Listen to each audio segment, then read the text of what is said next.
Good morning, everyone. Good morning. Here we are, another day, living the dream, rocking and rolling, sausage rolling. Anything going on? No news?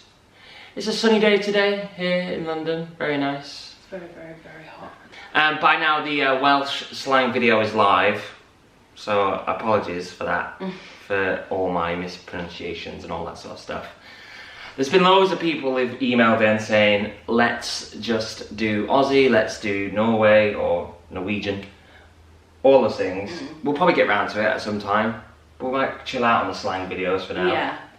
We don't want to just be a slang channel. So I hope you've enjoyed the 3 slang videos so far.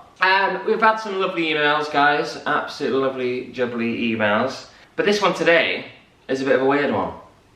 A bit of a weird email today.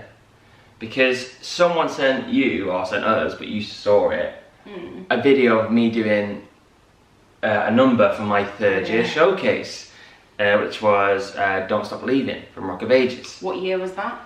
That would have been 2012. And it got me thinking about showcases and what a showcase is like, and because every school's different as well. So I thought I'd just go through and say what a 3rd year showcase is like and what it is effectively, because people might not even know what a showcase is. So a showcase will always come at your end of your training. So naturally, if you do 3 years, it'll come like the final term, or maybe like the 2nd term, maybe in your 3rd year. At LTS, we did a play, then we did a play, then the showcase, like March time in that term. And then last term we did our musical, which was Just So. But like a showcase is like for you to get an agent. That's like the most important thing. Right, so what you have to do is, first off, you have to apply to all these agents with like a cover letter going and your CV, which is like hardly anything on it, if anything. Saying, hey, I'm looking for representation. On March the 13th, I'm gonna be at the London Criterion, which is where we did ours, at 1 PM doing our showcase, which lasts for 45 minutes. Please come, let me know. And you do that to like every agent. Oh my god. And you hardly get any, if any, replies. Because most agents will just come during their lunch break, if they remember. It all depends. It also depends on which school you go to. If you go to like Arts Ed, all the agents are there. If you go to like a lesser known school like I did, sometimes it's really hard to get agents to come, because they might think that we're not of the standard. Yeah. And then what you also can do, which again, this might just be an LTS thing, is suggest songs for the showcase. So I remember my list, well, I remember having a list, but I don't remember what was on it. But nothing gets off anyone's list. Do you know what I mean? Like the teachers will never go off a student's list. Yeah. They're very much, they know what they want to do, because they're either staging it or blocking it or the MD for it. So they like to know what they like to... They'll have a clear idea. Yeah, they like to do what they want to do. And then this is like, the strange bit, I guess, is that you have no say in what you do. Yeah, that is bizarre. If you're the one going up in front of an agent. Yeah. Like, it's like you just said, how the teacher's going to be MDing it or staging it or blocking it, so they want a clear idea. But at the end of the day, they're not the one trying to get an agent. Yeah. You guys are. The teachers see you how they want to see you. So if they're like, well, you're just a dancer, they'll just put you in the dance pieces. And it's a shame, really, because you might be a dancer but have a really good voice, or want to be represented by someone who does like musicals, so it's important to sing. You don't pick your showcase. So luckily for me, like I was pretty well showcased, but I didn't have a solo song. The only song I had was Whoa, for the longest time. Yeah. Whoa. I was like the lead in it. So that sounded like oh, did it? Yeah, you were like head of the times. Yeah. So there was 5 boys, and they were like, they were doing like bum bum bum boo, doing the harmonies and stuff. Oh, for the longest time, and I was like singing the lead on that. So that was like good for me. So luckily I was quite showcased, but some people weren't. And another thing which LTS do which some other colleges don't, is we do like dancing. Some colleges don't do it. Like Arts Ed, for example, because there's so many of them, there's like 60, 70 in a year, there's loads. We only had 13 in our year. Yeah. So we could do full numbers, we could do dance numbers. Yeah. So in a way, like going to like a smaller college is better in a lot of ways, because like in Arts Ed, you do like a verse and a chorus and then you run off. It's like a conveyor belt. So you do your verse, chorus, and literally go like, and just run, and then someone else comes on. There were worse things I could do, you know, and then they run off and someone else runs on. It's obviously like very slick and it's the way they do it. But yeah, so at LTS we did like a dance piece. I did like a pas de deux. Well, there was 2 of us, as in 2 pas de deux, so there was 4 of us on stage, doing these like amazing lifts. It was crazy, loved it. Another thing as well, which is important, is your outfit. You're not allowed, well, LTS is notorious because we are so like, we're based in Liverpool, so we like to dress well. The Scousers like to dress well, that's the thing. They like dressing like nice dresses and suits, whatever. Yeah. So like 5 years before my time, or like 3 years, I would say. So when I was in the first year and I watched the 3rd year, the girls and the lads, like they were wearing like full-on suits, and the girls were wearing like long dresses. Like evening gowns. Yeah, it was like ridiculous. It was over the top. But now, if you look at a recent graduating year from LTS, they've sort of dumbed it down. It's more like maybe high-waisted trousers now and a blouse, you know, so you can move a bit. Or the boys are not all wearing suits anymore. It might be just like suit trousers and a t-shirt. Yeah. It's less than it used to be. Like, because it used to be like everyone would go for a spray tan. Like, you know what I mean? It would be like full out. The girls would come in their rollers in the morning. It'd be full out. That's so funny. But your outfit is important because, we weren't allowed to wear anything that matched with anyone else. So you had the old like, I'm wearing red, no, I'm wearing red. Yeah. It was a bit of a nightmare. But then I guess it's easier for agents to be like, I really liked the boy with the pink tie. That's why. I really liked the girl in the green dress. That's why we we all had to sort of have different stuff. That's clever. And I guess when you're in a smaller school, you can do that as well. The boys wasn't too bad because the boys are pretty like, boys are easier, I think, to like sort of pick your colour. I think it was with girls, like someone wanted to be wearing red. I remember red being the big one. Everyone's like, I want to wear red. But I wore like trousers, a waistcoat and a tie. I didn't want to wear a jacket because I felt it would be like a bit too much because it'd be a 3-piece suit basically.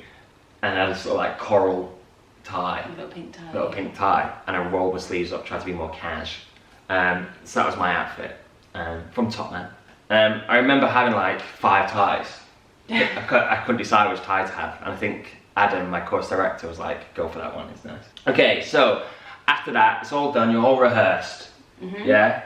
Currently, in LTS, they do a Northwest showcase. So what they do now is they do a showcase in Liverpool. So like agents in Manchester and Liverpool can come and see them. And then they come to London the next day and do it in London. Right. So they're sort of more rehearsed. But when I did it, it was like one shot, wonder, you're doing it in London. So we'd go to London the day before, sightsee and all that. Yeah.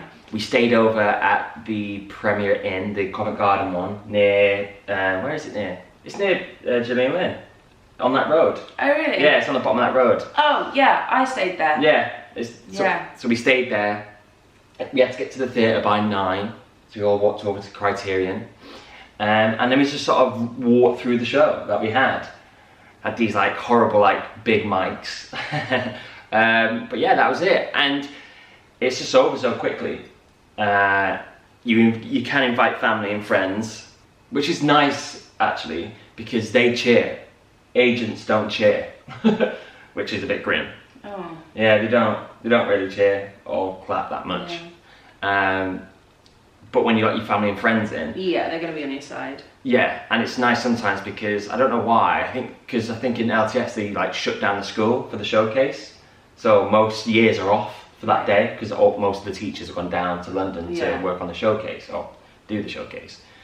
So like other years came down to London, Aww. which was nice. Yeah. We had like first years and second years in the audience, so when we finished like a number, they were like clapping and cheering. Yeah. So it felt like you were sort of doing it with your friends. Yeah. Do you know what I mean? So it's a nice sort of feeling.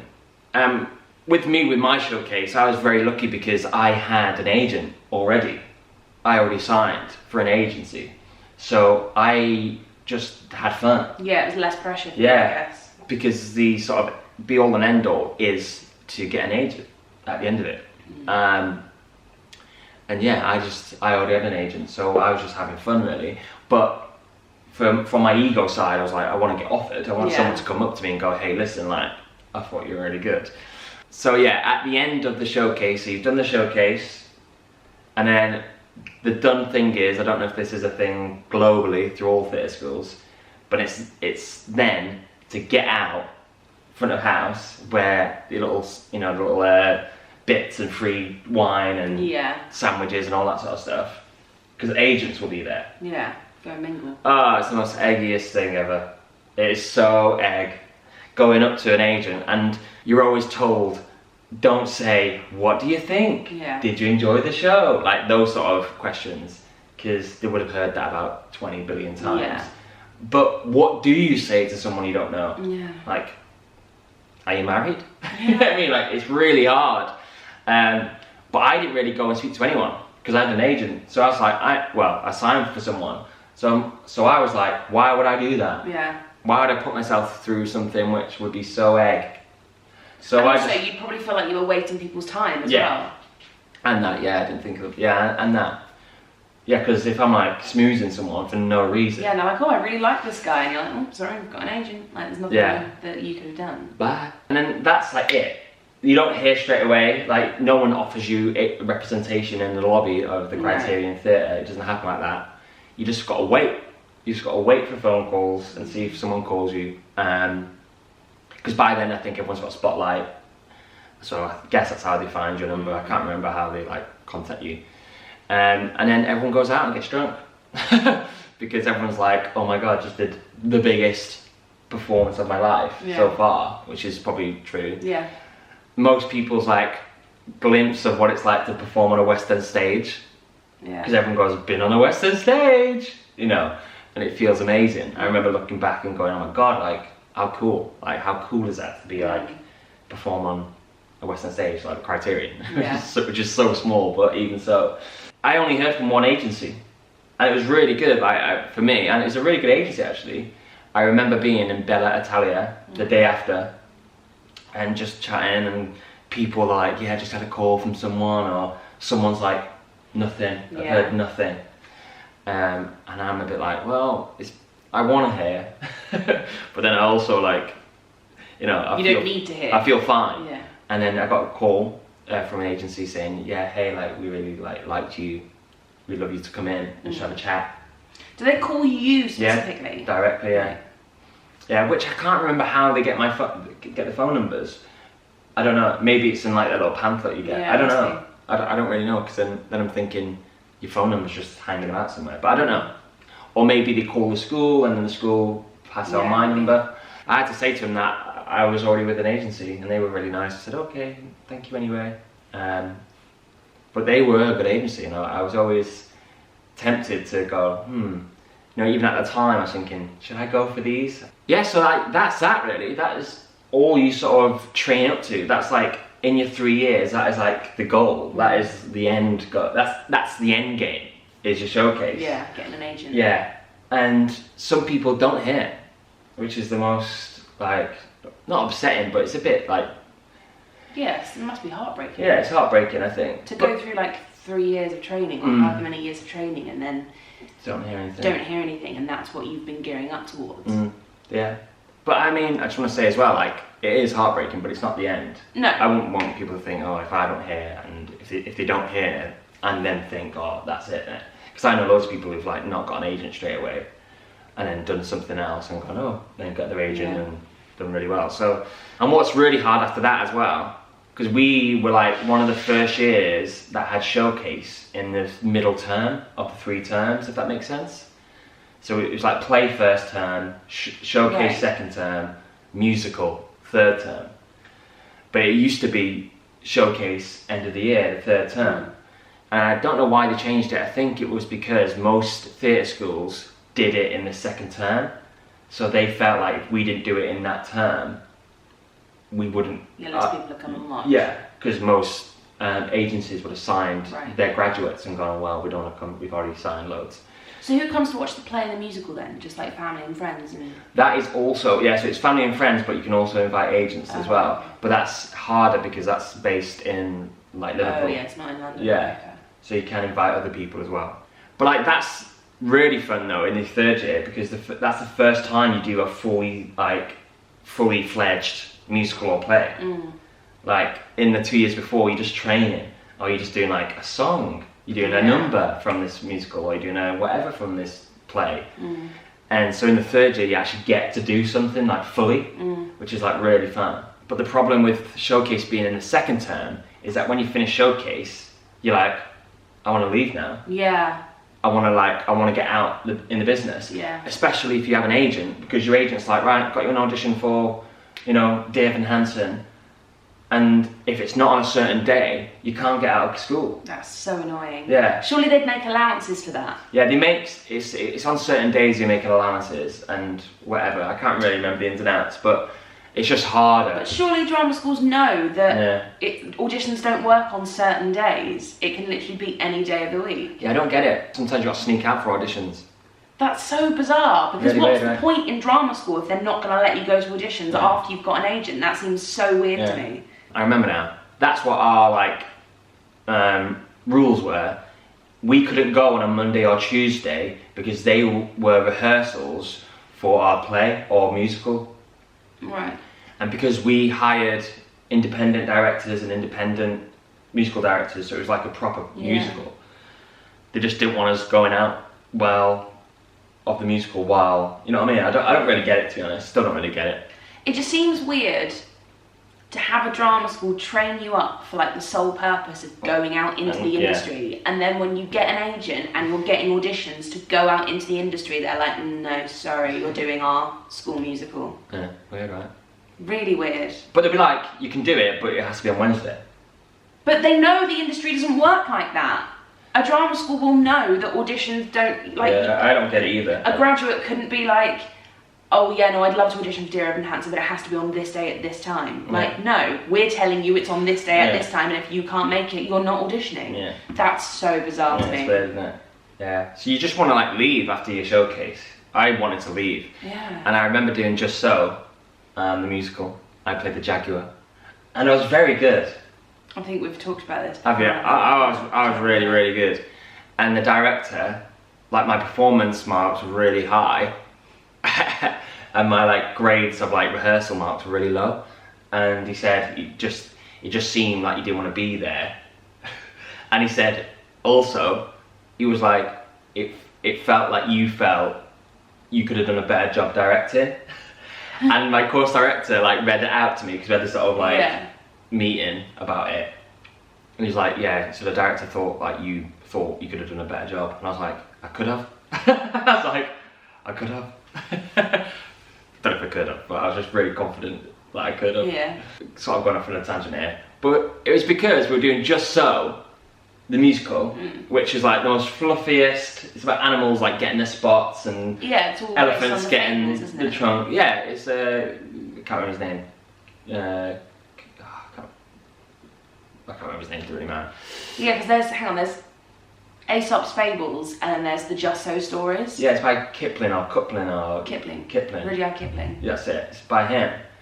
And our director was like, he was obsessed with like gore horror films. So we were doing like one of these numbers, and he's like, yeah, I just feel like this animal will probably eat that animal now. And I'm like, what the fuck? Like, no. Like, there was a number where we like tap dancing like wildebeests, which would have been hysterical. And it was in the thing, and he's like, nah, get rid of that. That's not dark enough. So having Tim Burton direct... That is no joke. It was like that. Like, if you grab someone like this, if you grab someone like that while acting, if you grabbed anyone like that, he'd hate it. He'd be like, that is weak. It has to be here. Oh. He'd have to be, and he was that sort of person directing a children's book. It was the craziest thing. That's so funny. Well, that was Showcase's third year and a bit of weird directing at the end. Yeah. Thanks for popping by, everyone. Before we go, this is the song segment for today. We talked about this song just, really, about my showcase, and it's a really good song. It's a lovely song. So this is, wait there, actually, mute your Alexas if you don't want it playing. Or mute us. Or mute us. You ready for it?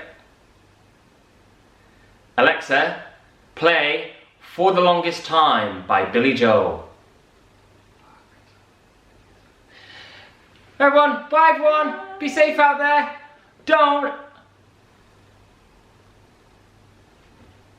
Don't worry about getting an agent, because it'll all work out in the end. Yeah? Bye!